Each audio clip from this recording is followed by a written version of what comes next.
എൻ്റെ റിയാക്ഷൻ എന്ന് പറഞ്ഞാൽ വളരെ സന്തോഷം തോന്നുന്നുണ്ട്. കാരണം ഞാനിത് വലിയൊരു ഫൈറ്റായിരുന്നു, വളരെ ടൈറ്റ് ആൻഡ് ടഫ് ഫൈറ്റായിരുന്നു. പക്ഷേ ഞാൻ നന്നായിട്ട് ഫൈറ്റ് ചെയ്തു. അതുപോലെ തന്നെ പിന്നെ ശ്വേത മേനോനും വളരെ ഗംഭീരമായിട്ട് ഫൈറ്റ് ചെയ്തു. അപ്പോൾ ഞാനൊരു പ്രസ് മീറ്റിൽ പറഞ്ഞിട്ടുണ്ടായിരുന്നു, ഈ സ്ത്രീകൾ ഏതെങ്കിലും ഒരു പുരുഷൻ മാറിത്തരുന്ന ഒരു സീറ്റിലേക്ക് വന്ന് ഇരിക്കേണ്ടവരല്ല. അവർ ഫൈറ്റ് ചെയ്തിട്ട് വേണം വിജയിക്കാനായിട്ട്. അതാണ് ഇന്നിപ്പോൾ സംഭവിച്ചത്. അതാണ് അവർ ഫൈറ്റ് ചെയ്തു, ഗംഭീരമായിട്ട് ഫൈറ്റ് ആയിരുന്നു അവർ. അത് ശരിക്കും അവർ രാവും പകലും ഇല്ലാതെ അവർ ഫൈറ്റ് ചെയ്തതിൻ്റെ വിജയമാണ്. അത് ഞാൻ വാസ്തവത്തിൽ എൻ്റെ ആശയത്തിൽ അവർ ഫൈറ്റ് ചെയ്തു, ആ വിജയം അവർ കണ്ടെത്തി. അപ്പോൾ അത് സ്ത്രീകൾ വരണമെന്നുള്ള എൻ്റെ ആഗ്രഹം അത് സഫലമായി എന്നുള്ളതാണ്.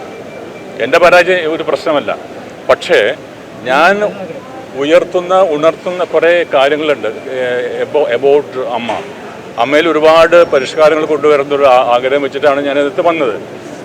ആ കാര്യങ്ങൾ മുഴുവനും ഞാൻ പ്രോമിസ് ചെയ്തിട്ടുള്ള എല്ലാ പരിഷ്കാരങ്ങളും ഞാൻ അമ്മയോട് ഈ ടീമിനോടൊപ്പം തന്നെ നിന്നുകൊണ്ട് അത് ഞാൻ നടപ്പിലാക്കും.